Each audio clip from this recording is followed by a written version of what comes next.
Welcome to Hitting Home with Mike and Arif. And Arif, what would you say with the hundreds of hours of shows that we've done so would be the number one issue that keeps coming up again and again and is behind so many of the challenges and issues we talk about with regards to housing? What would that one thing be?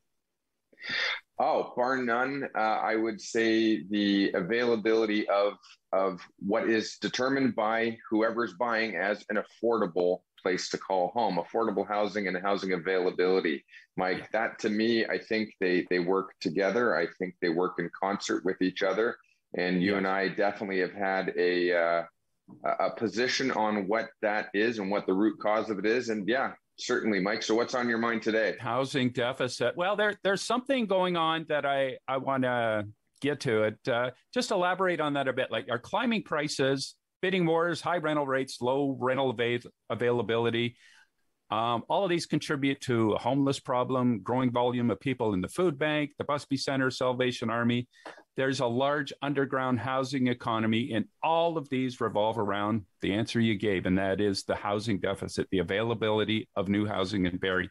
And what I want to talk about this week, that's something that's frustrating me, and something that's being brought before Barrie City Council this week is a proposal to recommend that East End, Barrie, or maybe it'll be applied across the board, but it is a councillor in the East End who wants landlords who don't live in the home that they're renting out to obtain a business license. I'm all for regulation and licensing and properly conducting of the business of being a landlord, but it just bothers me that we're creating another layer of red tape, another hurdle, which in my mind is only going to further drive the underground economy of housing rentals in Barrie that we have. And I just want to elaborate on this a little bit and on this show and get some ideas from you on it, Arif. Well, Mike, I mean, I think it's a great topic, and I'm glad we're talking about it today. I'm glad you brought it up. I'm glad it bothers you. I smile and I shake my head a little bit because ever since the beginning of time, ever since the dawn of the idea of students leaving the nest and going off to university or college or secondary school, there has been across the entire planet an institution that is surrounded in its radius and its near proximity to have accommodations for the students who are not necessarily international students. They may be just moving out on their own. They may be coming from a different municipality. They may be coming from a different province, but student housing has been a reality. Certainly not a nuisance. It's been a reality since the beginning of the whole idea of post-secondary education. Yeah, and it probably go ahead. It probably requires a higher level of monitoring and policing at times than other types of residential housing. But that is, like you say, it's a reality and it is a necessity. And we're talking East End, Barrie. The college is there, obviously, so there is a higher concentration of student housing, boarding houses. But we also have Barrie's largest employer in the East End in this same ward, and that is the Royal Victoria Health Centre. A lot of staff there are looking to rent close to work so they can walk to work or a quick bus ride to work. So the volume of rental accommodation in the East End is higher than other areas of the city, I would hazard to guess. And Mike, I'm gonna jump in here and I'm gonna just lay the tone for this show, though, if you will, right out of the gate. Let's not pull any punches here. First and foremost, I want to be very clear that as a former member of council, we often read in the headlines and we shook our heads, or we'd see on social media, Barrie contemplating putting in a absentee landlord business license or tax this evening at City Council. And they're like, whoa, wait a second. Actually, that's not quite true. The fact of the matter is that every member of council has the right and the responsibility to think up ways that improve quality of life, access to services, whatever it may be within the city of Barrie. And one councillor has the right to bring forward a motion, and that motion is then considered. That is not to say Barrie's considering it. That's to say Barrie City Council will entertain a motion from a councillor or a staff report or a staff recommendation. Well, it doesn't mean we're leaning towards doing it. It means we're willing to hear the question. So I want to phrase this one real quick, Mike, by saying I'm nodding my head and I'm shaking my head because I think that this is a ridiculous idea, and I think it falls short. It's a nearsight or a short-sighted idea that has so many flaws, and I want to spend the next 20 minutes talking about the flaws and why it won't work. It being ridiculous in and of itself does not give me confidence that it won't get passed. Because if we look back to the previous councillor in this ward, was able to get a bylaw put through to ban the creation of second suites within that ward. It was the only area of the city where you couldn't build a second suite at that time. I'm not sure it was even a bylaw that could be held up if anyone wanted to challenge it. No, it would have failed in court. What did it do, though? It didn't stop the creation of second suite apartments in the ward. It drove them underground. So what you ended up with for the next 4 years, or perhaps it was even longer than that, was a whole underground economy of apartments being built where the city wasn't coming in, the bylaw department wasn't coming in, the fire department wasn't coming in, as would typically happen in a registered apartment, to assure that everything was legal and safely being built into code. And so you create more layers, you frustrate landlords, you drive some landlords away, which only makes demands higher and drives costs up, and it'll drive other landlords underground who don't want to contend with the thing. So I would say be very delicate in how you approach this, and more so, leave it to bylaw and focus as a city council on the greater issue, which is the housing deficit that is behind all of this. That's my rant. I should have been walking down a graffiti alley as I said that, but I was going to say, stay tuned next week for another great show. But Mike, no, I mean, I think you do sum it up nicely. And when we come back from the break, I do want to talk about some of these things because you're absolutely right. You know, here's the thing, Mike, you're probably irking some people who might be watching. They're saying, you know, darn those nasty student housing that are overcrowded. And that's true. There are some. We're not here to say that there aren't issues. We're not here to say that there aren't challenges. We're saying, though, that you're actually, by doing this, you're actually making the situation worse. And when we come back from the break, Mike, let's talk a little bit about why, and let's also talk about some solutions that we may be able to post. Exactly. Yeah, so we'll be right back. Stay with us on this hot topic that's obviously got one person at this table a little bit hot under the collar. We'll be right back with more of Hitting Home with Mike and Arf on Rogers TV Barrie.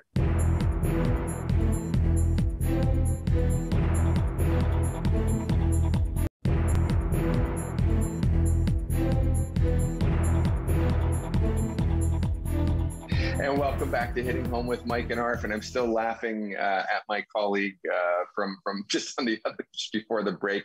Obviously, this topic's got a few people out of joint. One of them is definitely Mike. And we're talking about... Well, a joint might help right now. we're talking about what happens when, for the right reasons, with the best of intentions, but certainly falling flat on forethought, a member of bureaucracy or of the city council brings forth a motion to try and control a nuisance challenge. And we're here to be very careful and cautious about acknowledging that, you know, perhaps there is a challenge out there, but how do you handle it? There is. You know, and there really is. There really is. So the question really is it bad student or bad neighbor? And you know, that's just sort of what went through my mind. But Mike, I mean, here's the thing. You brought up quite rightly, adding a layer of red tape is not going to solve the challenge. In fact, it'll drive things deeper. I'm going to argue just slightly differently that we already have the provisions in place on how to address issues regarding loud parties. It's a case-by-case issue. Noise complaints, overcrowding when you've got too many people living in a home. Listen, I've got a local establishment not too far from where I live that is a restaurant that's known for having all of its employees living under one roof on mattresses in every single nook and cranny in the home. And they're not students. You know, so it's not an issue of student housing. It's not an issue of bad students. It's an issue of what you talked about.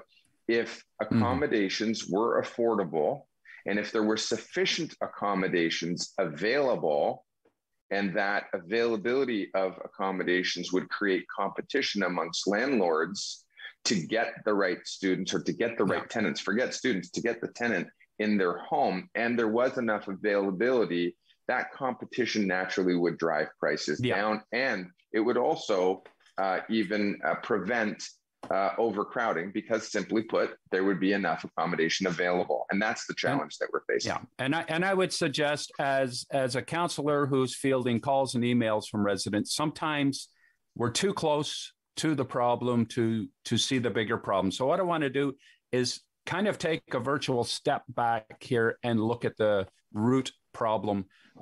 First of all, Canada sees 1 million new residents coming into our country every 4 years. That's great. We need that talent that's being brought in, and it stimulates our economy. Much of that, about 2/3 of it, lands in the Greater Toronto area, driving population and housing prices up there. In turn, we see a lot of people making the exodus from the GTA to outlying areas that are more affordable. Barrie's number one on that list. That puts pressure and demand on our housing stock. We're building new housing, and kudos to our city for passing those approvals for a lot of the new housing that's coming in the annexation lands and the infill building and that.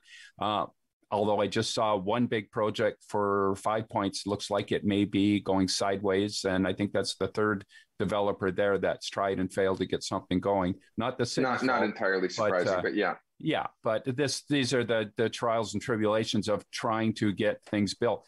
But I think we need a more concerted effort between municipal government, provincial government, and the federal government. It's easy enough to say, to put into practice. I know it's difficult, and I know that the determination is there, but we really need to see the housing deficit addressed. It's at the root of the problem we have.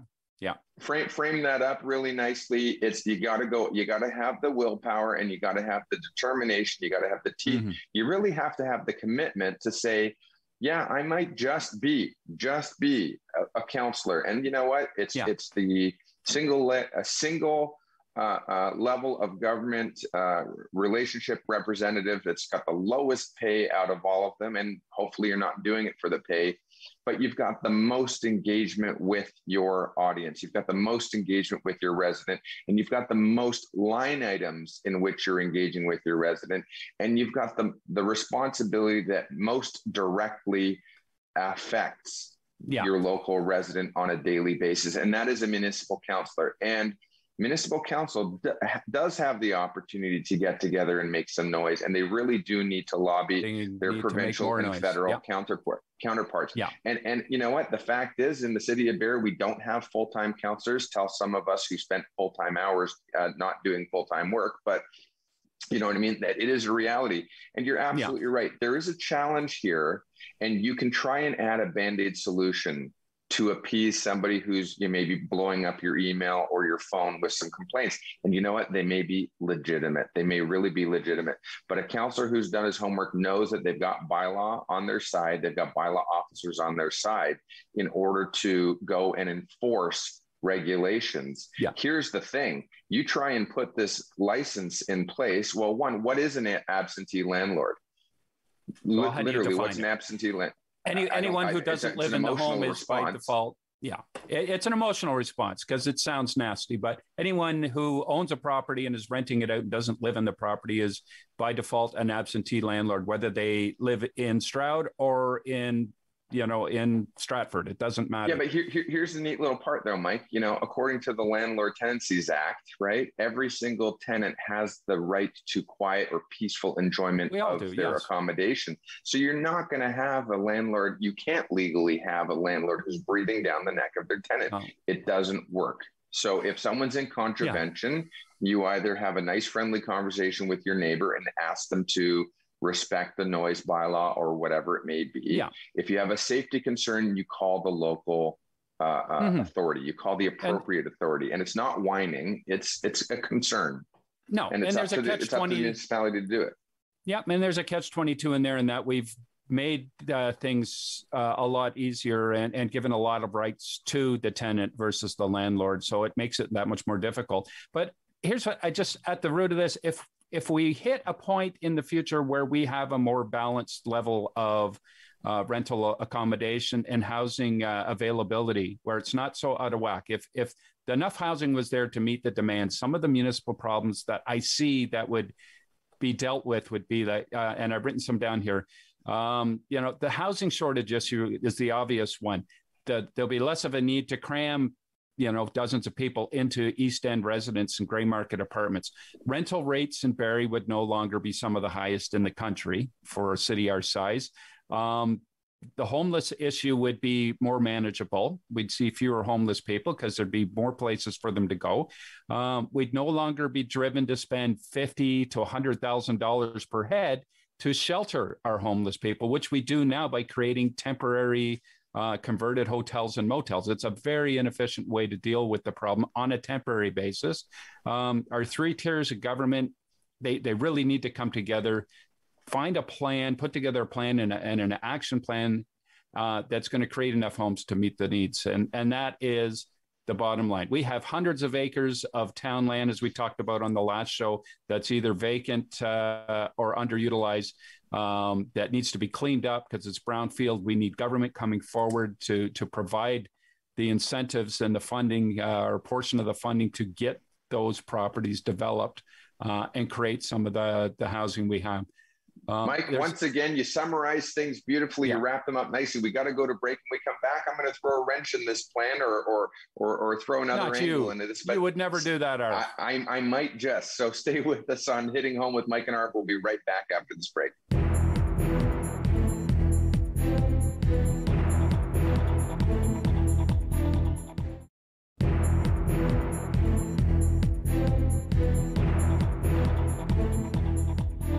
Welcome back to Hitting Home with Mike and Arif, and we are talking this week about a very sensitive topic, actually, and it's one that's got my colleague, hot under the collar, as I mentioned before, and it's about the availability of accommodation, and in this particular case, that's rental accommodation and affordable rental accommodation. And we're talking about, obviously, there hasn't been a term in council that I can remember where the area in proximity to the college and the hospital hasn't created a little bit of riff amongst neighbors with accommodations that have more people living there than there are bedrooms, for example, maybe a little bit of noise in the neighborhood, that kind of thing. And listen, I'm not looking to downplay it. It is real. It's a reality. Complaints have merits. The complaints have merits. It needs to be stated. But there's a better way to address it, is what we're trying to say.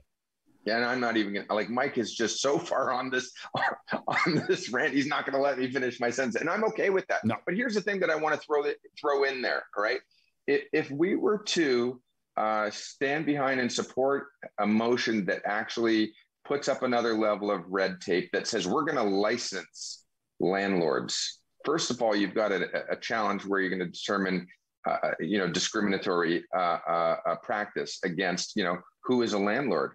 Who is an absentee landlord? What is a student accommodation? Because in the city, we have actual student accommodations. We've got towers that are built for student residences. We've got an actual corporate presence in the city where they actually have purpose-built student residences. But still, they are not sufficient in number to house the number of students here. The college has somewhere around, I don't know what it is, about 10,000 students per year. Many of them may be online right now. Some of them are international students. Some of them are not international students. Some of them may resemble international students, but they're not international students, right? And you can have some sort of a look going on there where you start jumping to conclusions about, here's the problem.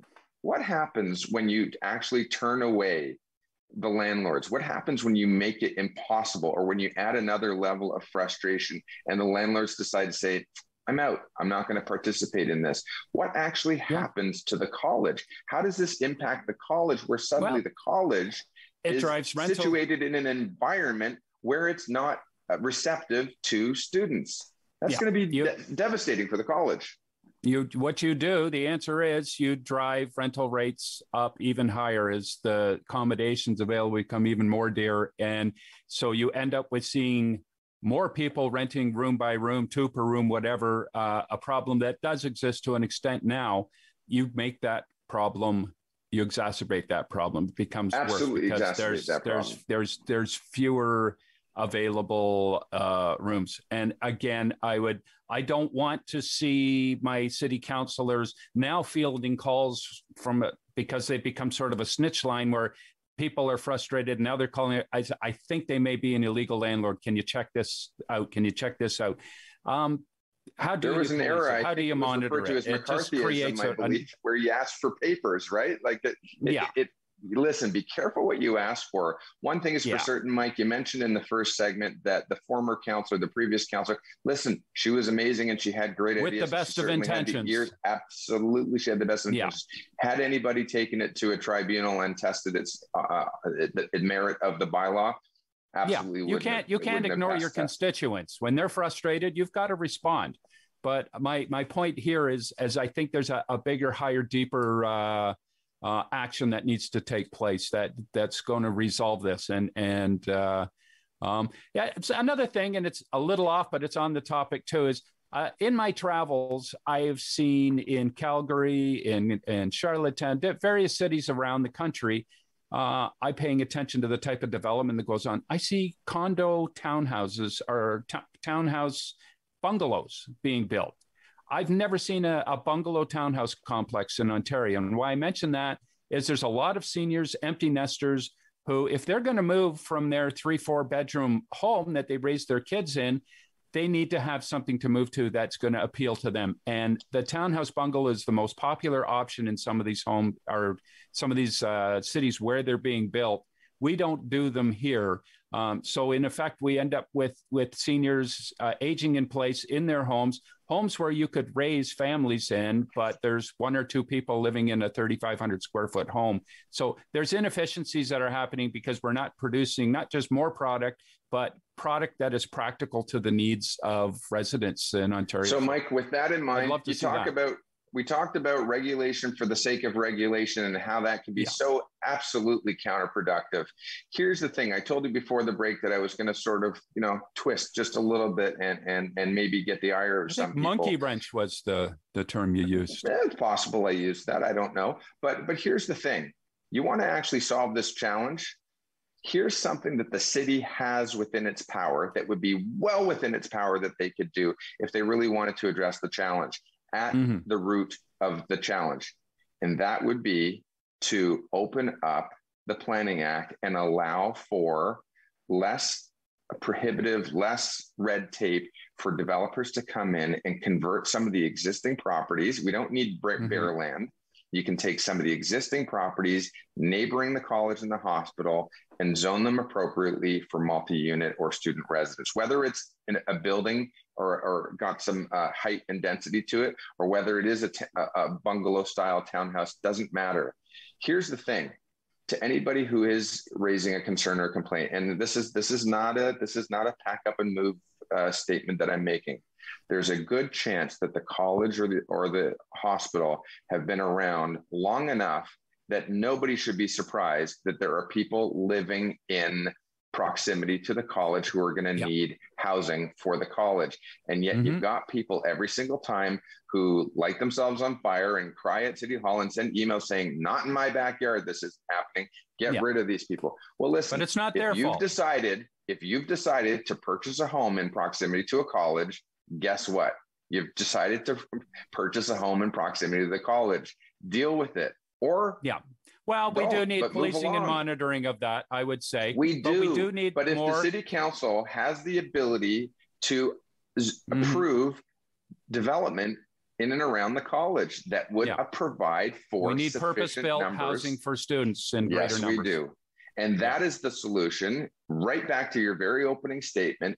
The challenge is we need sufficient numbers of housing. We need affordable accommodations, and providing inventory will automatically allow the market to suppress the prices. Mike, we got 10 seconds. Wrap it up, literally. Okay. Well, if there's a takeaway and there's a message, I'd like to see more focus and more intense focus on that bigger problem. Step back. City Council, look at the big issue, get together with our province and our federal government, and somehow we can be the leaders on this as a municipality, find that plan that's going to help to balance out the housing deficit that we have, not just in Barrie, but that was more than 10 seconds, Mike, but I think we got to go. So we'll see you next time on Hitting Home with Mike and R. Thanks again.